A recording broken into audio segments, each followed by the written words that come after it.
On the left here, notice this row of figures. These are pictographs.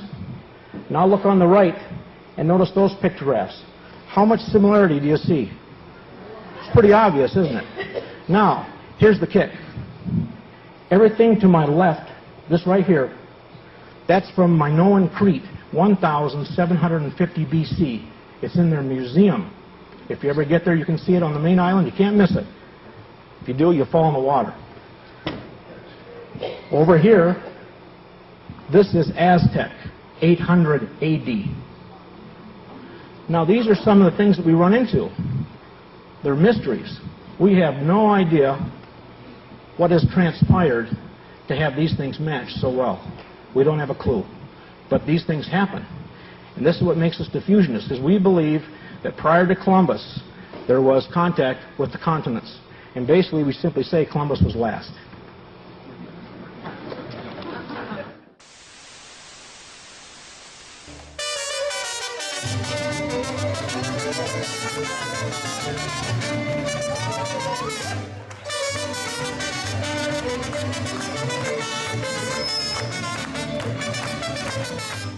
Aztec and Minoan civilizations both practiced religious rituals, including sun worship, human sacrifice, and cannibalism, and they both revered the swastika. Aztec legend also indicates that before arriving, they once lived on an island in the middle of a large lake. The Minoans lived on Crete, which is an island in the Mediterranean Sea.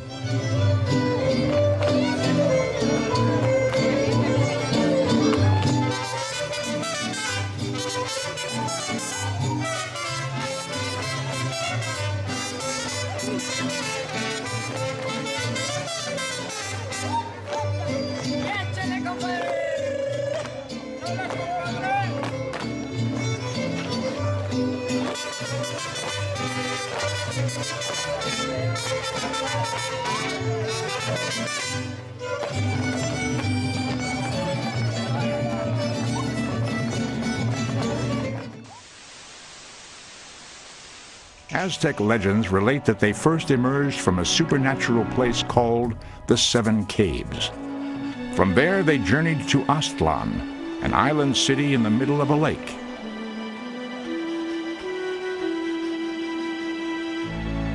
It is from Aztlan that they took their name, Aztec.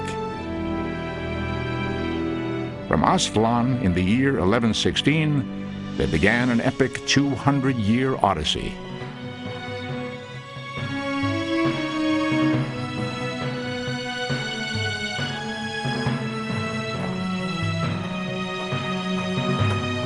But what drove these wanderers, who, like the Israelites of the Bible, saw themselves as a chosen people searching for their promised land?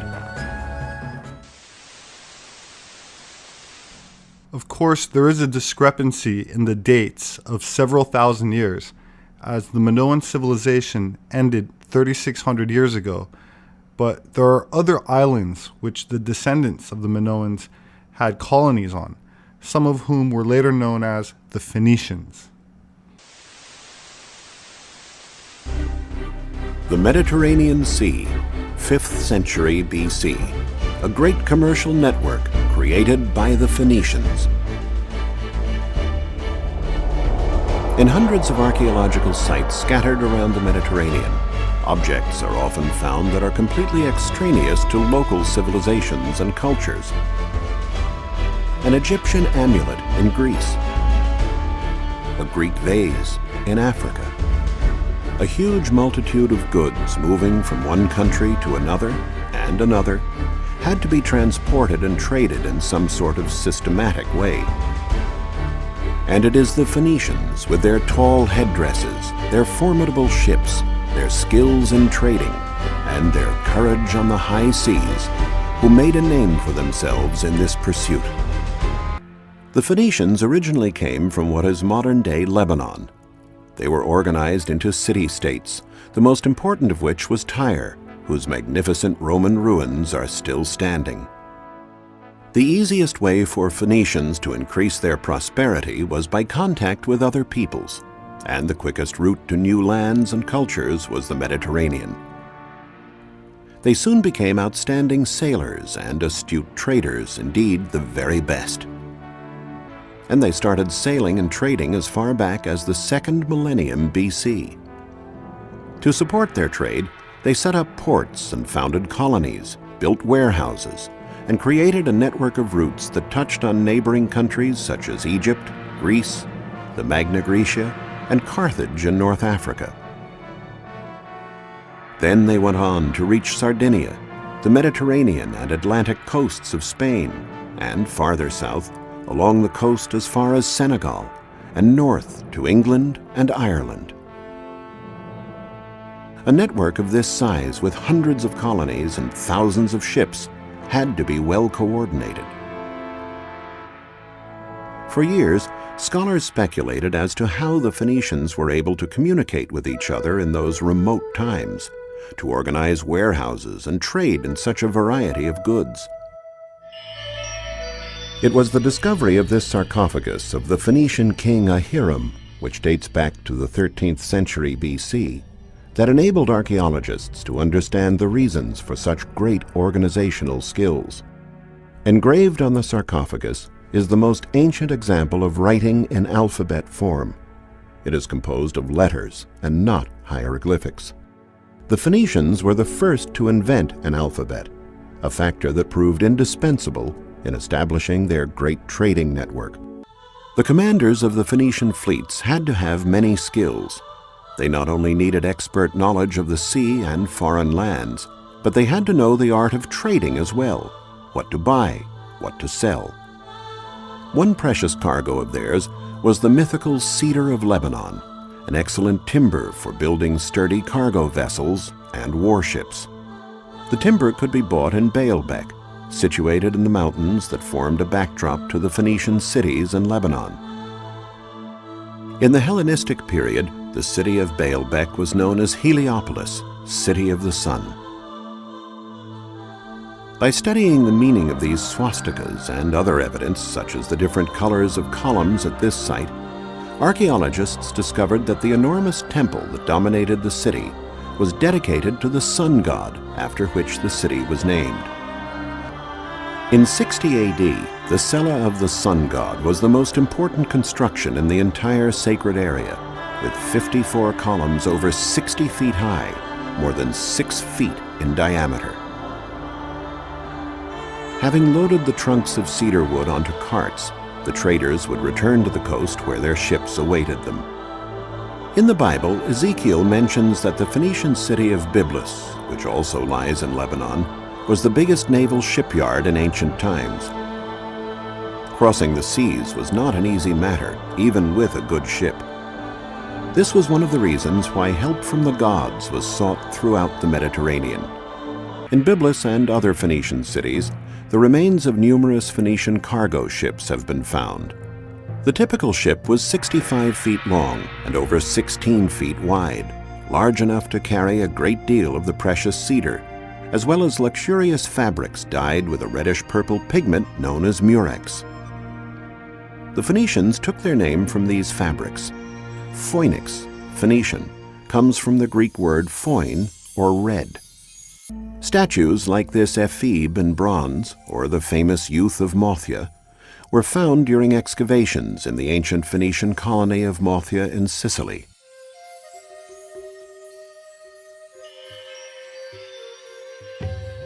The statues testify to the level of Phoenician trading in the Mediterranean, a veritable cross-cultural exchange. The ship, now loaded with vases, statues, and jewels, continues its journey to the west. It sails past the Pillars of Hercules at the Isthmus of Gibraltar and heads south along the Atlantic beaches of Africa between Morocco and Guinea. The Phoenicians were the only people brave enough to venture into the Atlantic. Ancient peoples were terrified of passing the Pillars of Hercules because they believed that beyond lay the end of the world. What was it that pushed the Phoenicians so far? The Greek historian Herodotus documented it in his writings. It was gold. The Phoenicians unload the merchandise and lay it out on the shore. Then they go back on board their ships and send up smoke. The locals see the smoke and place the gold that they are offering in exchange beside the merchandise. Then they withdraw. The Phoenicians descend from their ships and examine it. If they calculate that the quantity of gold corresponds to the value of their merchandise, they take it and leave. Otherwise, they go back to their ships and wait until they are satisfied. The African peoples were very taken with the showy Eastern goods and quite indifferent to the yellow metal that was found in such abundance there. This was the great bargain for the Phoenicians, leaving inexpensive pottery and jewelry and setting off again with gold. The ship would now head north. Excavations in England and Ireland have revealed that the Phoenicians reached even these far-off lands. Numerous finds have indicated that in exchange for pottery and jewelry, the northern peoples gave tin, a metal that was in great demand for producing bronze and the other alloys used by the Phoenicians and Greeks. Ireland was the most northerly landing point for Phoenician voyages, and having traded their goods, the sailors could now make the return journey. Through their travels and their trading, their ancient wheeling and dealing, the Phoenicians formed links with most of the known world at that time, enabling a variety of peoples to share the best that distant cultures had to offer. Recently, tests were run on ancient Egyptian mummies that came up with astounding results. Evidence of their use of cocaine and nicotine showed up in spite of the fact these are New World products. The Phoenicians were known to navigate by the stars, and in fact the Romans called the North Star the Punic Star because of its use by the Phoenicians for navigation, but the Romans did not understand how it all worked. Another navigation tool called the gnomon was used to determine the latitude by the position of the sun. A Greek sea captain from Massalia named Pythias learned the use of it and used it in his explorations of the Atlantic coast of Europe. Another navigational instrument which probably was in use by Phoenicians was the cross staff, a long sighting staff with uprights set at various spots which allowed the user to determine latitude as well as direction. Furthermore, some instinctive oceanic navigation skills was very probable among these sailors, similar to the unerring way Polynesians could find their way to tiny specks of land in the vast expanse of the Pacific simply by observing formations of clouds, the flights of birds, and even the way waves form far from land. The islands of the Canaries, located off the coast of northwestern Africa, have stone ruins, the most imposing being a number of stepped pyramidal structures located right in the middle of a town. Farther out in the Atlantic, the Azores have turned up with a hoard of Carthaginian coins, a statue of the horse of Carthage, and a number of pottery fragments that could be Punic. Along the Atlantic seaboard of the Americas, a number of stone monuments have been found, usually inscribed in Punic, and many have the name of Hanno. Oddly, in northeastern Pennsylvania, near the town of Hawley, one of these stone monuments was found, inscribed in Punic, which stated, "This monument, placed by Hanno, do not defice." Even some universities are now saying that the Phoenician seafarers may have been trafficking the entire coast of Africa and the coast of India as early as 1500 to 1200 BC. The alphabets of India, Ceylon, and Sumatra all originated from Phoenician. This could again be evidence of far-ranging contact. Inscriptions on stone are found throughout the Americas, and coins of Carthage have been found in a number of states. Nearly all have been found close to navigatable waters, and oddly, all are of the earliest issues of Carthage. None later than the First Punic War have turned up. Even a metal urn with Phoenician themes and likely a Carthaginian trade item was unearthed near the junction of the Shenango and Susquehanna rivers in New York.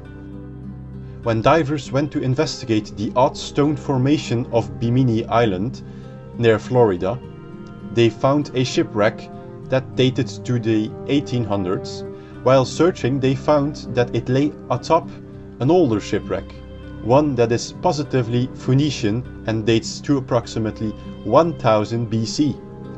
Dr. J. Manson Valentine of Yale University confirmed the origins of the wreck.